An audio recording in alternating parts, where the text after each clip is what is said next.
దేవుడు ఇక్కడ ఏమంటున్నాడంటే నీ నోట ఏముండకూడదంట, ఏముండకూడదు, చెడ్డ మాటలు, కపటపు మాటలు ఉండకూడదు. కాబట్టి దీన్ని ఏం చేయాలి, మనం కాచుకోమంటున్నాడు. నీ దినాలు మంచిగా ఉండాలంటే మొట్టమొదట నీ నోటిని కాచుకో, నీ పెదవులను కాపాడుకో. ఎటువంటి పరిస్థితుల్లోనైనా నీ నోట నుండి వచ్చే మాట ద్వారా మంచి దినాలు కూడా ఏమైపోతాయి, చెడ్డ దినాలుగా అయిపోతాయి. ఇది వాస్తవం దేవునిలోనే కాదు కానీ అది మనలోనే ఉన్నదని దేవుడు తెలియపరుస్తున్నాడు. దినములు మంచివే, దినములు ఎప్పటికీ మంచివే.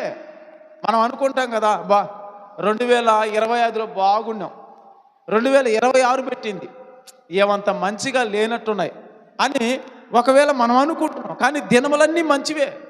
ఎందుకని ఈ దినములు ఎవరి ద్వారా వచ్చాయంటే దేవుని ద్వారానే.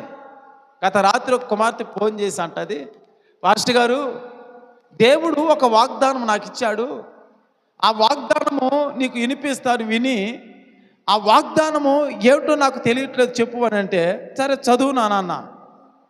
1 సమయంలో అంటది, ఇదిగో నీ కార్యములన్నిటినీ ఇక సఫలపరిచి నీకును నీ కుటుంబానికి నేను క్షేమము కలుగు చేస్తాను అనే వాక్యం వచ్చిందట. అది మంచిదే కదమ్మా, నీ ఒక్కదానికే కాదు, నీ కుటుంబానికి నీకును ఇది మొదలుకొని క్షేమము అంటే దీవెనలు కలుగుతున్నాయి కదా అని నేనంటే, లేదండి పాస్టర్ గారు జనవరి పెట్టిన కాడి నుంచి 3 రోజులు నాకు మనశ్శాంతి లేదు అని అంటది. ఎందువల్ల లేదమ్మా, దేనివల్ల లేదు మనశ్శాంతి అని నేనంటే, ఏదో చిన్న మాట కాడ మా అమ్మని బూతు మాట అడిగాను అనింది. ఏం మాట అడిగిందంట, ఎవరిని, తల్లిని. ఏమన్నా అర్థం ఉంది ఇక్కడ, మనం ఆలోచన చేయండి. దేవుడు ఏమంటున్నాడు, నిన్ను నీ కుటుంబాన్ని సుఖశాంతులతో నేను నింపుతాను ఆయనంటుంటే, మరి ఆ సుఖము ఆ సంతోషము ఆ దీవెన మనలో ఉండాలంటే మన నోటిని ఏం చేయాలి, మనం కాచుకోవాలి. నువ్వెవరివి, కుమార్తెవి, ఆమె ఎవరు, నీ తల్లి. మరి నీ తల్లిని అనరాని మాట అంటే ఆమె నిన్ను కొట్టకుండా ఉంటుందా, నిన్ను ఇబ్బంది పెట్టకుండా ఉంటుందా, నిన్ను బాధ పెట్టకుండా ఉంటుందా? మరి అన్నిటికీ కారణం ఏంటి, నీ నోటి మాట. అదే అన్నా నేను. వెంటనే ఆ కుమార్తె అంటది, పాస్టర్ గారు చాలా అర్థానంతమైన మాట నాకు చెప్పావు, ఈరోజు క్షమాపణ కోరుకుంటూ మా తల్లిని దగ్గర నేను వెళ్ళి కోరుకుంటాను, అది చేయి ముందు అన్నాను నేను. దేవునికి స్తోత్రం, హల్లెలూయా. ఆ పని చేయి, వెళ్ళు అన్నాను. వెళ్తాను పాస్టర్ గారు అని చెప్పేసి వెంటనే అంటది, ఈరోజు నా పుట్టినరోజు అట్టంటావా, అయితే ఇంకా మంచిది, వెళ్ళి నన్ను దీవించమ్మా అని పడుగు అన్నాను. వెంటనే వెళ్ళి చెప్పిన మాట ప్రకారం అడిగితే ఆ తల్లి అంటుందంట, తల్లి ఏమన్నా కోపపడుతుందా, ఎప్పుడు కోపపడదు. ఎందుకంటే ఆ కన్న ప్రేమ ఆయనకు తెలుసు కాబట్టి వెంటనే కౌగిలించుకొని, ఈ చిట్టింది అన్ని పోయి కౌగిలించుకొని అంటదంట, హ్యాపీ బర్త్డే నాన్న అనిందంట. దేవునికి స్తోత్రం, హల్లెలూయా. ప్రియమైన దేవుని బిడ్డలారా, మనం ఆలోచన చేయగలిగితే మన జీవితాల్లో మన దినములు చెడ్డగా మారిపోవడానికి గల కారణం మన నోటి మాట.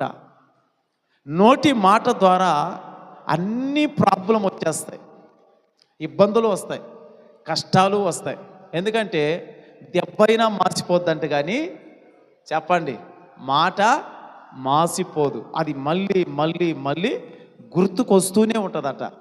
ఏమండి, కాబట్టి ఎప్పటికైనా నోటి మాట మాట్లాడేటప్పుడు అతి జాగ్రత్తగా మాట్లాడాలి. ఏమండి, ఇప్పుడు నేను సపోజ్ అంటాను, రారా అనేదానికి చాలా తప్పు ఉంది, కానీ దాన్ని వాడే పదములో వాడుకుంటే తప్పు ఉండదు. నానా రారా అంటే దాంట్లో ఒక ఇది వస్తుంది, ఒరే రారా అనేదానికి చాలా తేడా ఉంది. కాబట్టి దేవుని కృపలో మనం వాడేటువంటి పదాన్ని కూడా ఎట్లా వాడుకోవాలి, అలా వాడుకుంటే నీ దినాలు మంచి దినాలుగానే ఉంటాయని ప్రభు ఇక్కడ అంటున్నాడు. దేవునికి స్తోత్రం, హల్లెలూయా, హల్లెలూయా. కాబట్టి దేవుని కృపలో మన నోటిని ఎంతగా కాపాడుకుంటావో అంతగా మన కుటుంబము దినములు బాగుంటాయని ఇక్కడ వాక్యం సెలవిస్తూ ఉంది. మరి రోజు వాక్యం వింటున్న నీవు నీ నోటి మాటలు కాచుకొనాలి. చెడ్డ మాటలు రానివ్వకూడదు అంటున్నాడు ఇక్కడ. చెడ్డ మాటలు పలుకువాడు నోటిని దేవుడు ప్రార్థన ఏనాడు. దీన్ని గుర్తుపెట్టుకో. చెడ్డ మాటలు పలుకుతూ మళ్ళా దేవుని సన్నిధికి వచ్చి ప్రభువా నా ప్రార్థన వినంటే వింటాడా? వినడు. ఆ ప్రార్థనకి దేవుడు చెవి ఒగ్గను అంటున్నాడు. అప్పుడు నీకు మేలు ఎలా వస్తుంది? ఇదే కదా మనం చూడాల్సింది. మంచి మాటలు మాట్లాడితే నీకు మేలు అన్నాడు. అప్పుడు చెడ్డ మాటలు మాట్లాడితే మేలు లేవు కదా. మరి నీ కుటుంబంలో మేలు జరగాలంటే నీ పెదవులు ఏం చేయాలి? కాచుకొని మంచి మాటలు మాట్లాడడానికి ప్రయత్నం చేయాలి. అందుకే దేవుడు చెప్తున్నాడు, అయ్యా మీ సంఘములో ఉన్న దినాలు ఇక మంచిగా ఉండాలంటే నీ నోటి మాటలు జాగ్రత్తగా, కపటపు మాటలు. ఇంకా ఏమన్నాడు ఇక్కడ? ఏం మాటలంట చూడండి. చెడ్డ మాటలు పలకకుండా తన నాలుకను, కపటపు మాటలు చెప్పకుండా తన పెదవులను కాచుకొనవలెను. దాన్ని మనం ఇక వస్తుంది అనగానే దాన్ని ఏం చేయాలి? ఆపేసుకోవాలి. మాట వస్తుంది కానీ దాన్ని ఆపుకోవాలి. ఆపుకోవడం వల్ల అక్కడ చెడు ఉందనుకో, నువ్వు ఆపేసిన దాని మీద ఏమవుతుందంటే అది మంచిగా మారడానికి దేవుడు కృప చూపుతాడు. కానీ దాన్ని ఏం చేస్తారు? కొంతమంది ఆపుకోలేని పరిస్థితులు ఆ చెడ్డ మాట రావడం వల్ల ఆ కుటుంబంలో దినాలు చెడ్డగానే మారిపోతున్నాయి. ప్రియా దేవుని బిడ్డ, నీ నోటి మాటలు ఎలా ఉండాలో తెలుసా? మంచిగా ఉండాలి. ఎందుకంటే మనం ఆరాధిస్తున్న దేవుడు చాలా మంచివాడు, చెడ్డవాడు కాదు. ఆయన నోట ఎక్కడ కూడా కపటమైన మాటలు లేవు. ఆయన నోట ఎక్కడ కూడా దూషించినట్లుగా లేవు. ఆయన నోట ఎక్కడ కూడా శాపాలు పెట్టినట్టుగా లేవు. ఏమండి? ఆయన కనీసం కొట్టిన వారిని కూడా ఆయన ప్రేమించినటువంటి మాటలే అన్నాడే తప్ప ఎక్కడ కూడా ద్వేషించే మాటలు ఆయన నోట రాలా. మరి ఆయనను ఆరాధిస్తున్న మన నోట ఎందుకు శాపం కలిగిన మాటలు? నాశనం అయిపోతావంటే, సర్వనాశనం అయిపోతావంటే, నువ్వు పనికిరావంటే, నువ్వు ఎలా అయిపోతావంటే, ఎందుకు ఈ మాటలు మన నోట? మన దినాలు చెడ్డగా మారిపోవడానికి గల కారణం దేవుడు కాదు, మనమే.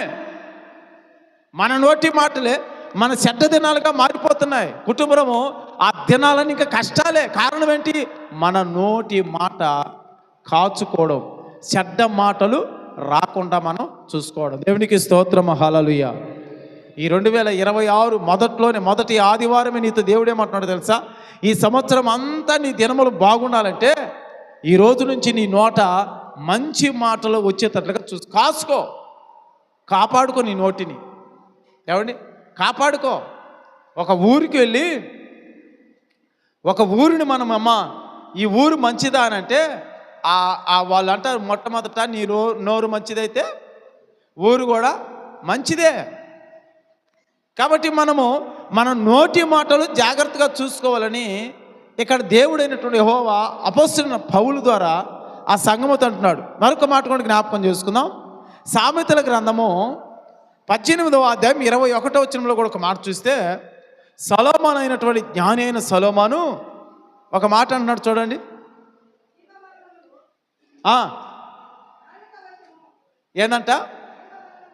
జీవపు మరణములు నాలిక వశము దాని యందు.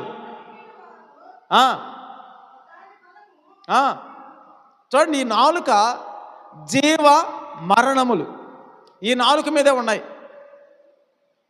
కాబట్టి నీ బిడ్డను కూడా అడిగేటప్పుడు కూడా కనీసం కడుపును పుట్టిన బిడ్డను కూడా కొంతమంది ఏమంటారు? శాపనార్థాలు చెప్తారు, శాపంతో కూడిన మాటలు అంటారు. అలా అనకూడదు ఎప్పుడు కూడా తండ్రి కానీ.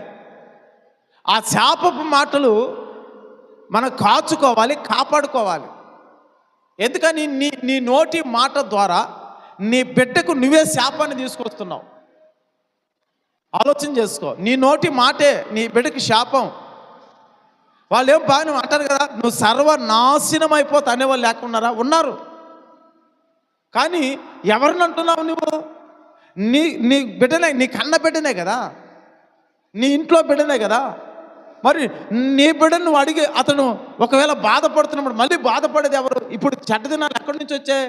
మన ద్వారానే. ఇప్పుడు ఆ కుటుంబం అంతా దినాలంతా ఎట్లా ఉంటాయి? శాపంతోనే నడిచిపోద్ది. కాబట్టి దేవుడు ఎందుకు ఇంత స్పష్టంగా మన కోసం రాచాడంటే, మన నోటి మాట మాట్లాడేటప్పుడు చాలా జాగ్రత్తగా మాట్లాడాలి, అడగాలి. దేవునికి స్తోత్రము, హల్లెలూయా.